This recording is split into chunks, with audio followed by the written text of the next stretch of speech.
ఖురాన్లో మొహమ్మద్ ప్రవక్త వారిని నమ్మితేనే స్వర్గానికి వెళ్తారు, లేదంటే నరకానికి వెళ్తారు అంటే ఖురాన్లో ఎక్కడ ఉంది? నేను ఇంకోసారి రిపీట్ చేస్తున్నా, ఖురాన్లో మహమ్మద్ ప్రవక్తని ఈయనని తెలుసుకొని ఈయన ద్వారా స్వర్గానికి గేట్ దగ్గర అనుమతి ఉంటుంది ఉండదు? అది కూడా లేదు. లేదు, రెండు లేవు. మీరు చెప్పిన రెండు. నేను మళ్ళీ ఇంకోసారి అడుగుతున్నాను సార్. మీరు 10 సార్లు అడిగినా లేవు. మహమ్మద్ ప్రవక్త గారిని నమ్మి ఆయనను తెలుసుకొని ఆయన చెప్పినటువంటి బోధలను తెలుసుకొని అక్కడ గేట్ ఉంటుంది కదా, స్వర్గం యొక్క గేటు నరకం యొక్క గేట్ దగ్గర ఈయనను నమ్మి ఈయనను తెలుసుకుంటే కానీ నరకానికి కానీ స్వర్గానికి కానీ అలా లేదండి. అలా ఏం లేదు.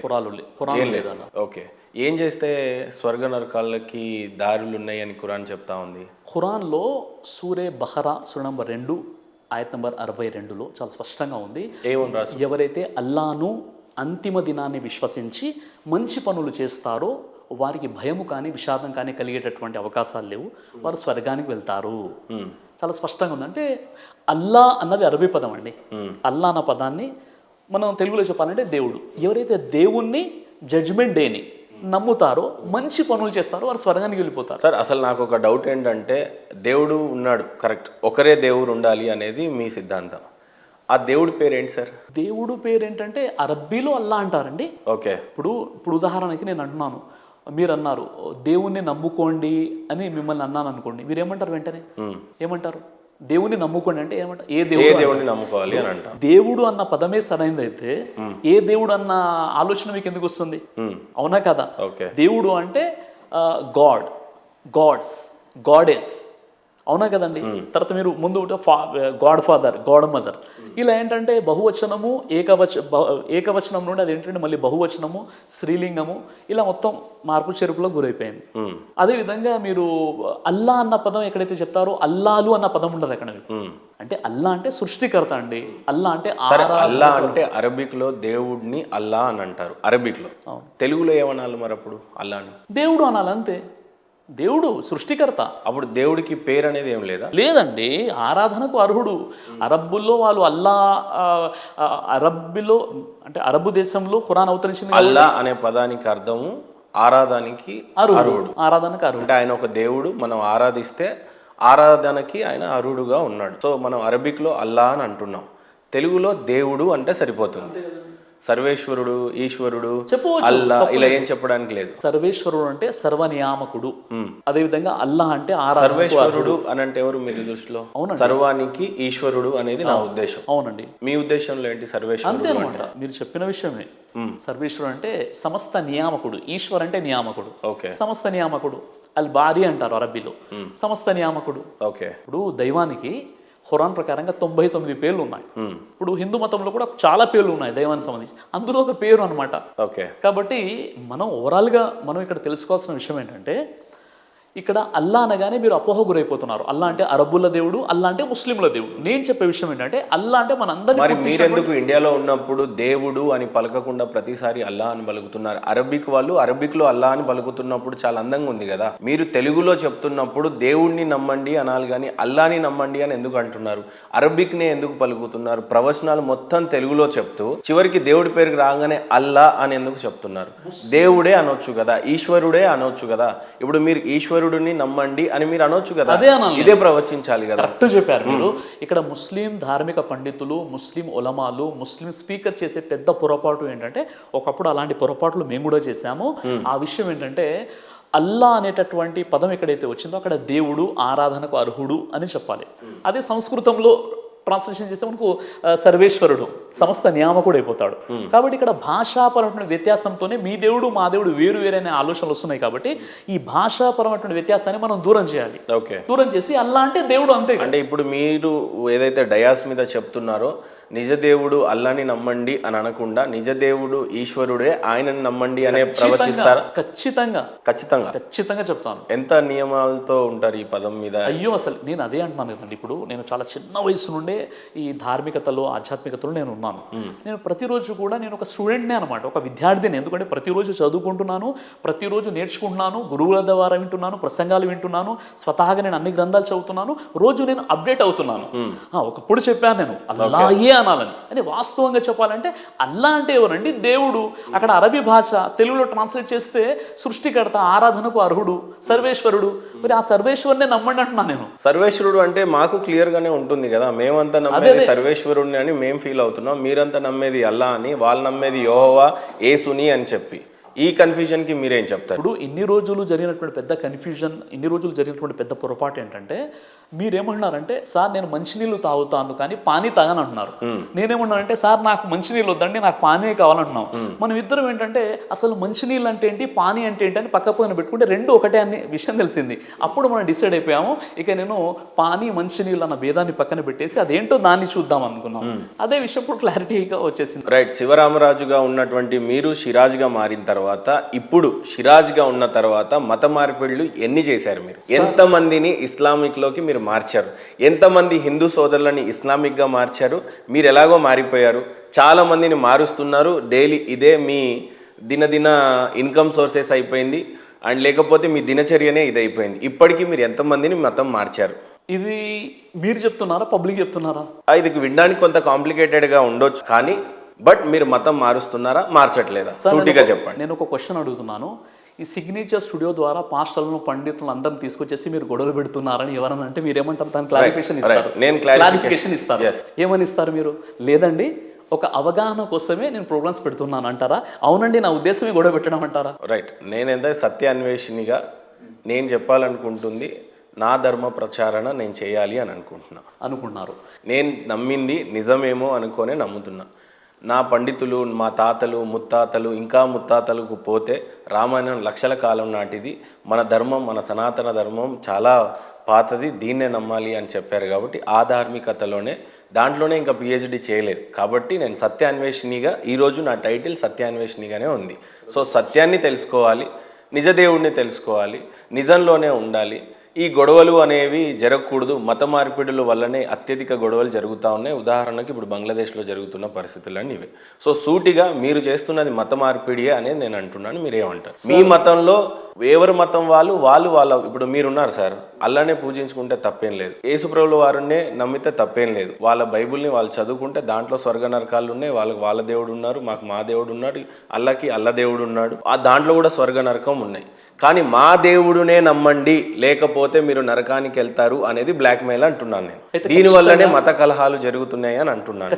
మత కలహాలు జరగొద్దు అని అంటే ఏ వర్గం, ఏ వర్ణం, ఏ జాతికి ఆ జాతి హ్యాపీగా ఉంటే మంచిది అనేది నా ఉద్దేశం అని అంటాను. అందుకని సూటిగా అడుగుతున్నాను, మీరు మత ప్రచారం చేస్తున్నారు, మత మార్పిడి చేస్తున్నారు సిరాజ్ గారు అనేది నా ప్రధానమైన ఆరోపణ. అంటే మీరు ఏం చెప్తారు? మహేందర్ గారు, ఏదైతే మీ ప్రశ్న మీరు అడిగారో, మీరు అడగడం మీ యొక్క హక్కు, చెప్పడం నా యొక్క బాధ్యత. విషయం ఏంటంటే, ఒకవేళ మత మార్పిడి అనేటటువంటి కాన్సెప్ట్ ఏదైతే ఉందో అది ఉన్నట్లయితే నేను శ్రీరామరాజు తర్వాత సిరాజు రహమాన్ అని నేనే 100 వీడియోస్ చేసేవాడిని. నేను ముందు చేశానంటే చేయలేదు. మొదటి విషయం, నేను ఒక అన్వేషణ చేసిన తర్వాత, అన్ని గ్రంథాల పరిశీలన మరియు పరిశోధన చేసిన తర్వాత ఒకే ఒక సృష్టికర్త ఉన్నాడు, ఆ ఒక్క దైవాన్నే ఆరాధించాలన్న ఆలోచనతో నేను ఈ ధర్మాన్ని ఫాలో అవుతున్నాను. ఇది మొదటి విషయం. ఇది నా వ్యక్తిగతానికి సంబంధించిన విషయం, నేను ఫాలో అవుతున్నాను. ఇక మత మార్పిడి అన్న విషయానికి ఇస్లామే మనకు అనుమతించదు. ఖురాన్లో 2వ అధ్యాయం 256లో ఏముందంటే, లా ఇక్రాహ ఫిద్దీన్, ధర్మం విషయంలో ఎలాంటి బలవంతం కానీ బలత్కారం కానీ ఏదీ లేదు అని ఉంది. ఇక్కడే ఉంటే నేను మీకు ఒక వచనం చెప్తాను, దాన్ని మీరు చదివి చెప్పండి. ఎందుకంటే నేను మీ అంత ఇది కాదు, దీని మీదనే అన్వేషణ కాబట్టి. ఇప్పుడు ఈ మీరు అడిగిన క్వశ్చన్ కంప్లీట్ అయిపోతే మళ్ళీ మీరు అడగవచ్చు. డన్. మళ్ళీ ఇది అక్కడికి కట్ అవుతుందేమో అని నా ఉద్దేశం సార్, అంతే, ఇంకేం లేదు. ఖురాన్ 3వ సూరా 19వ ఆయత్ ఒక్కసారి చదువుతారా సార్? ఎక్కడి నుంచి మీకు గుర్తుంటే మీరు డైరెక్ట్గా చదవండి. ఖురాన్ 3వ సూరా 19వ ఆయత్. అవునండి, సూరే ఆల్ ఇమ్రాన్ సూరా నంబర్ 3 ఆయత్ నంబర్ 19లో అరబ్బీలో ఏముంటుందంటే, ఇన్న దీన ఇందల్లాహిల్ ఇస్లాం. అక్కడ ట్రాన్స్లేషన్ ఏం చేశారంటే, అల్లా దృష్టిలో అసలు ధర్మం ఇస్లాం మాత్రమే అని చేశారు.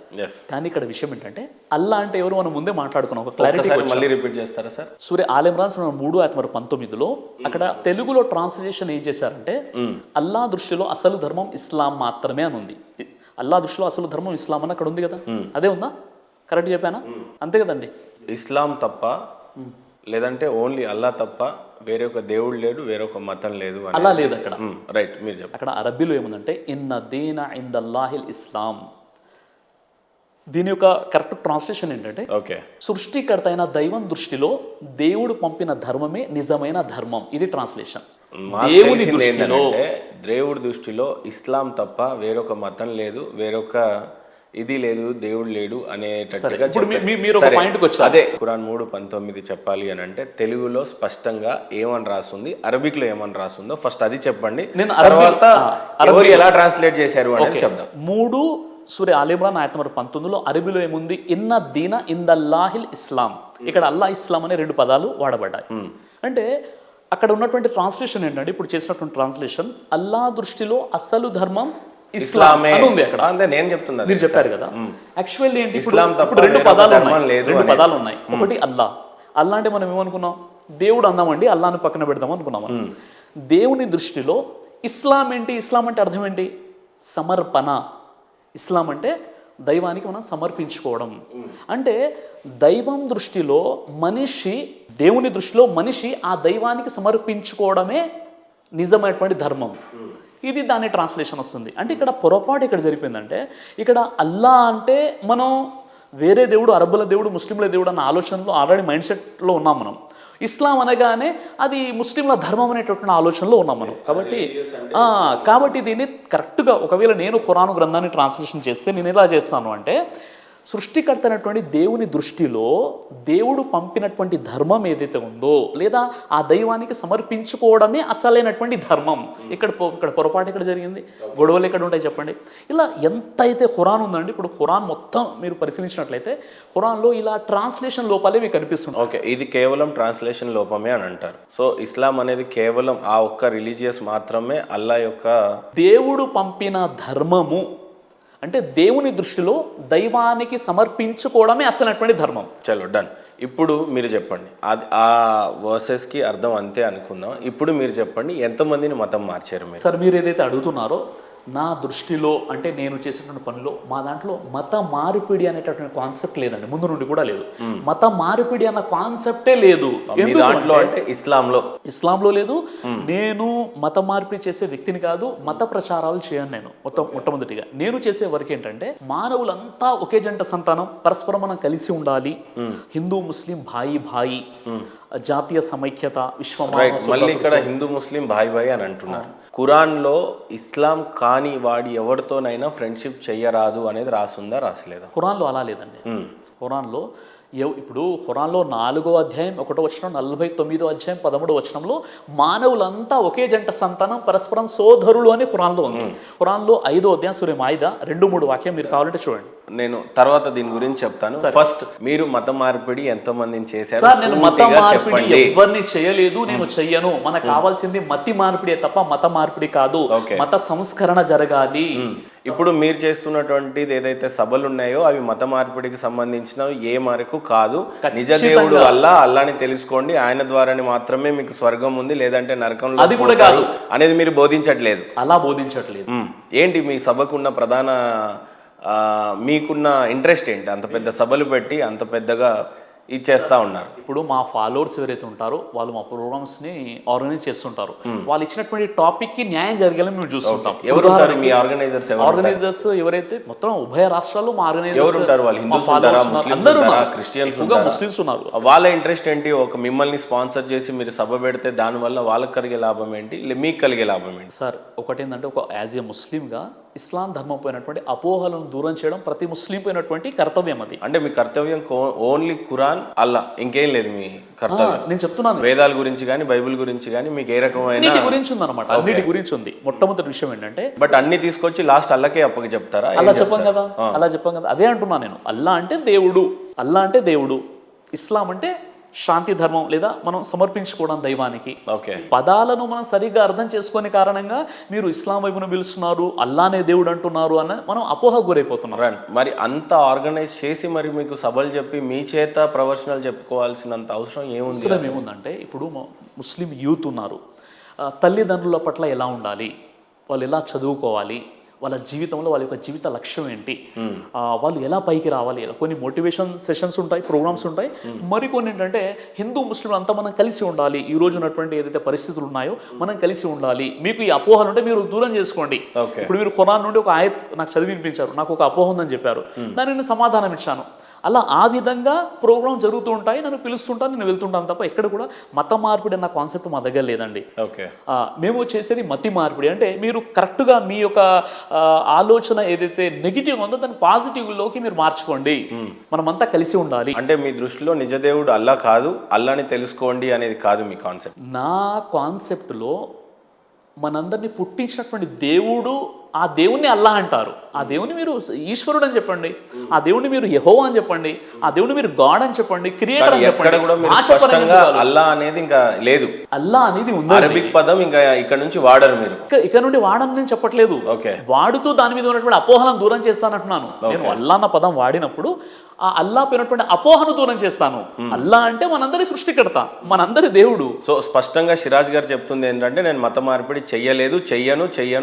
నాకు అవసరం లేదు మత మార్పిడి కాదండి, మత సంస్కరణ అవసరము, మతి మార్పిడి జరగాలి తప్ప మత మార్పిడి అవసరం లేదు మన భారతదేశంలో. సో మీరు మత మార్పిడి అనేది చేయలేదనే చాలా స్పష్టంగా చెప్తున్నారు మీరు. ఖచ్చితంగా మీ మోటో ఎట్టి పరిస్థితుల్లో ఇస్లాం ధర్మాన్ని స్వీకరించండి అనేది కానే కాదు, అసలు మనుషులంతా ఒకటే అని చెప్పాలనేదే మీ కాన్సెప్ట్. మెసేజ్ నిజ దేవుడు ఒక్కడే అని, ఆ ఒక్కడినే ఆరాధించాలి మనం అంతా, ఆయన పేరు దేవుడు అంతే. కేవలం ఒక్క దేవుణ్ణి ఆరాధించాలి, ఆ ఒక్క దేవుడు అన్న కాన్సెప్ట్ కాదండి. మనం మంచి పనులు చేయాలి, సత్కార్యాలు చేయాలి, సమాజంలో ఒక భారత పౌరుడిగా మనం ఎలా ఉండాలి, మన బాధ్యతలు ఏంటి, పొరుగువాడు ఆకలిగా ఉంటే తాను మాత్రం కడుపు నిండా భుజిస్తే ఆ వ్యక్తి విశ్వాసీ కాడు అని ప్రవక్త ముహమ్మద్ సల్లల్లాహు అలైహి వసల్లం చెప్పారు. మరి ఎందుకు బయట సిరాజ్ గారు తన స్వార్థం కోసం దొంగ పాస్టర్లని, దొంగ పంతులని తీసుకొచ్చి వాళ్ళకు వేషధారణ వేసి ముస్లిం సోదరులకే పండితుల వేషం వేసి ఆయననే ఓడిపోయేలా చేసి మీకు నచ్చినటువంటి ప్రశ్నలు వేదాల్లో నుంచి తీసుకొని ఆయన ఏదో ఓడిపోయి మీకేదో శిరస్సు వంచి నమస్కారం తెలియజేస్తూ సిరాజ్ గారు ఇది నిజమే అని చెప్పి దొంగ పండితులను సృష్టించారు అనేది మీ మీద ప్రధానమైన ఆరోపణ వస్తూ ఉంది. రీసెంట్గా పండిత్ గారు కూడా మీ గురించి ఇదే ప్రధానంగా ఆరోపించారు. ఆయన ఏదో ఒక రాష్ట్రానికి చెందినటువంటి వ్యక్తి, ఆయన ఇక్కడికి వచ్చాడు, నన్ను సిరాజ్ గారు డబ్బులు ఇచ్చి ఈ రకమైన వేషం వేశారు అనే రకమైనట్టుగా మీ మీద వాదనలు చేశారు. మరి దానికి మీరు ఏ రకంగా సమర్థించుకుంటారు? ఇప్పుడు ప్రధానంగా సంతోష్ ఘనపాటి గారికి సంబంధించినటువంటి ఒక విషయాన్ని మనం తెర మీదకి తీసుకొచ్చాము. అదేంటంటే నాకు సంబంధించినటువంటి కరెక్ట్గా హోంవర్క్ చేయకుండా, నా గురించి తెలుసుకోకుండా, ఈయన ముస్లింగా ఉండి హిందూ పేరుతో ప్రశ్నలు అడిగి హిందూ సమాజాన్ని మోసం చేస్తున్నాడు అని నిజంగా పాపం ఆయన మోసపోయాడు. ఆయన నన్ను ఏం చెప్పాడు, ఈయన ఒక పెద్ద కామెడియన్ చెప్పాడు. కానీ ఇప్పుడు నిజంగా ఇవి నా సాక్ష్యం విన్న తర్వాత ఇప్పుడు కామెడియన్ ఎవరన్నది మీరు నిర్ణయించాలి. రెండో విషయం ఏంటంటే ఆయన మీకు ఏం చెప్పారు అంటే ఈయన ఫేక్ పండితులతో ఈయన డిబేట్ చేస్తుంటారని చెప్పారు. అసలు ఆ విషయం కూడా తెలుసుకోవాలి కదండి. ఇస్లాంలో ఒక విషయం ఉందండి, వకూలు కౌలన్ సదీదా, సత్యం చెప్పండి, సత్యంపై స్థిరంగా ఉండండి, దేవుని సహాయం మీకు ఉంటుంది, అబద్ధం చెప్పాల్సిన అవసరం మాకు లేదు. ఇప్పుడు చూడండి ఆయన ఏదైతే ఆరోపణ చేశారో, ఈయన సిరాజ్ గారి సభలలో హిందూ పండితుల వేషాలు వేసుకొని వస్తారు, వాళ్ళు ముస్లింలే అయి ఉంటారు, చివరికి వచ్చేటటువంటి హిందువులు ఎవరైతే ఉన్నారో అయ్యో మా పండితుడు మా పురోహితుడు వచ్చేసి సిరాజ్ గారి ముందు ఏం మాట్లాడలేదండి అన్న భావన, ఆయన సరెండర్ అయిపోయాడు, నిజంగానే వేదాలకు అంత పట్టు లేదు, వాయు పట్టు లేదు, మొత్తం అంతా ఖురాన్కే ఫైనల్ కంక్లూడ్, ఖురానే దమ్మున్న గ్రంథంగా అని ఎవరు చెప్తున్నారు? సంతోష్ ఘనపాటి గారు చెప్తున్నారు. ఆయన ఒక్కసారి వీడియో చూపించి దాని పూర్వపురంలోకి వెళ్ళిపోదామండి. అంటే మీరు సూటిగా చెప్పేది ఏంటంటే సిరాజ్ గారి దానికి ఏదైతే ఎల్లాలో పురోహితుడు ఒరిజినల్ గా కాకపోతే కాదు, మనకి ఒక రహస్యం ఉందండి. కావున అది పురోహితుడు అని మనకు ఎవ్వరూ కూడా చెప్పలేదండి. ఏ బ్రాహ్మణ సంఘాల వాళ్ళకు తెలియదు, ఏ పురోహిత సంఘాల వాళ్ళకి తెలియదు, ఏ పురోహితుడు కూడా ఇతను నాకు పరిచితుడు అని చెప్పలేదు. అక్కడతో అతను పురోహితుడు కాదని అర్థమైపోయింది కదండి. నేను గతంలో సిరాజ్ రెహమాన్ గురించి కొన్ని రీల్స్ చేసినప్పుడు చాలా మంది కామెంట్లు చేశారు. ఆ కామెంట్లలో ఇతని ఫోటో పెట్టి చాలా మంది ఇతను యూనస్ ఖాన్ అనేటటువంటి పేరు ఉన్నటువంటి ముస్లిమే, వీడు గుంటూరులో ఉంటాడు, బ్రాహ్మణ వేషంలో వచ్చిన పురోహితుడు యూనస్ ఖాన్ అనే ముస్లిమే, అతనికే పురోహితుడు వేషం వేసి ఇలా అడిగించారు. సరే, ఇప్పుడు ఇది ఎంత అజ్ఞానపూరితమైనటువంటి విషయం అంటే, కానీ అక్కడ సంతోష్ ఘనపాటి గారు ఇంకో వర్డ్ వాడతారు, నేను అధ్యయనం చేసి సిరాజ్ గారి గురించి చెప్పినటువంటి విషయం కాదు ఇది, నేను చేసిన రీల్స్లలో కింద షార్ట్స్లో ఆయన ఫోటో పెట్టి ఈ వ్యక్తి గుంటూరుకు చెందిన వ్యక్తి, ఇతని పేరు యూనస్ ఖాన్, ఈయన పండితుడు కాదు, సిరాజ్ గారి నన్ను ఫేక్ గా సృష్టించి ఈ రకమైనటువంటి తెరలేపారు, ఇలా ఈ అయినప్పటికీ రకమైన అయినప్పటికీ పద్ధతులు కూడా ఒక ఆరోపణ వచ్చినప్పుడు, ఒక సందేహం వ్యక్తం చేసినప్పుడు ఆ విషయాన్ని మీరు చెప్పేటప్పుడు క్రాస్ చెక్ చేసుకోవాలి. క్రాస్ చెక్ చేసుకోలేదంటే మీ మనసులో ఆ మాట ఉందని మీరు ఆ విషయాన్ని బలంగా నమ్ముతున్నారని. కేవలం మీ దగ్గర కాదండి, వేరే ఇంటర్వ్యూ ఛానల్లో కూడా, వేరే దగ్గర ఛానల్లో కూడా ఇంటర్వ్యూ ఇస్తూ ఇదే విషయాన్ని చెప్పారు ఆయన.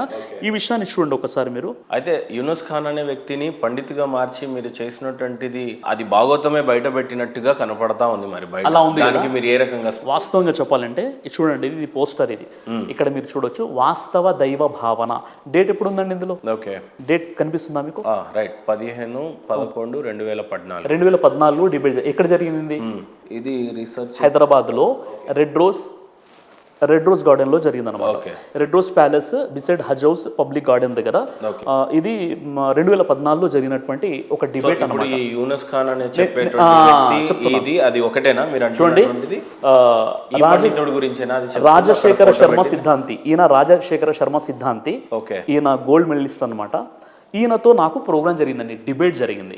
ఎంతమంది పబ్లిక్ లో అనుకున్నారు? దాదాపుగా 7,000 మంది పబ్లిక్ లో ఓపెన్ డిబేట్ ఒకటి 2014లో హైదరాబాద్ నడిబొడ్డున రెడ్ రోజ్ ప్యాలెస్ లో నా ప్రోగ్రామ్ జరిగింది. ఈ ప్రోగ్రామ్ లో మీరు చూడొచ్చు అనమాట, ఇది మొత్తం పబ్లిక్ అండి, పబ్లిక్ గ్యాదరింగ్ ఇది. తర్వాత ఇగో వేదిక పైన మాట్లాడుతున్నారు రాజశేఖర్ శర్మ సిద్ధాంతి, ఆ తర్వాత పబ్లిక్ చూడొచ్చు అనమాట. ఉన్నారా ఆయన ఫోన్? నేను చెప్తాను. మీ దగ్గర అయితే రాజశేఖర శర్మ సిద్ధాంతి గారు, ఆయనతో నాది వాస్తవ దైవభావం అనే అంశంపై 2014లో డిబేట్ జరిగిందనమాట. ఇది ఆ ప్రోగ్రామ్ సంబంధించినటువంటి ఒక హ్యాండ్ విల్ పోస్టర్ అన్నమాట. ఇది ఇప్పటి వరకు కూడా వాస్తవ దైవ భావన. ఆ తర్వాత మొత్తం చూడొచ్చు అనమాట, అందులో పబ్లిక్ గ్యాదరింగ్ అయినటువంటి విషయాలు ఇవన్నీ కూడా చూడొచ్చు అనమాట. ఇది చాలా పెద్ద మేజర్ ఈవెంట్ అండి ఇది. ఈ ప్రోగ్రామ్ జరిగింది అంటే 2014లో ఏదైతే నేను డిబేట్ చేశానో, డిబేట్ చేసిన తర్వాత ఆ రాజశేఖర శర్మ సిద్ధాంతి నా మధ్య వాస్తవ దైవభావన అనే అంశంపై మనకు ప్రోగ్రామ్ జరిగింది. ప్రోగ్రామ్ జరిగిన తర్వాత ఎప్పుడైతే నేను అది యూట్యూబ్లో అప్లోడ్ చేశానో, అప్లోడ్ చేసిన తర్వాత దాదాపుగా 1 మిలియన్ వ్యూస్ ఉండే అనమాట. అయితే కొంతమంది మీరు కొన్ని విషయాలు ఎలా ఒప్పుకున్నారండి, మీరు ఇలా చేశారు అలా చేశారని చెప్పేసి ఆయనపై తీవ్రంగా ఒత్తిడి తీసుకురావడం జరిగింది. కొంతమంది ఒత్తిడి తీసుకొచ్చినప్పుడు ఆ సిద్ధాంతి, రాజశేఖర శర్మ సిద్ధాంతి గారి మీద ఒత్తిడి తీసుకురావడం జరిగింది. ఎప్పుడైతే ఒత్తిడి తీసుకొచ్చారో అప్పుడు పాపం ఆయన నా దగ్గరకు వచ్చేసి, సార్ నాపై చాలా వీళ్ళు విరుచుపడుతున్నారు, నాపై మండిపడుతున్నారండి, ఇక నాకు చాలా టార్చర్ తట్టుకోలేకపోతున్నాను, దయచేసి మీరు ఆ వీడియోని ఏదైనా డిలీట్ చేయగలుగుతారా అంటే నేను ప్రైవేట్లో పెట్టానండి.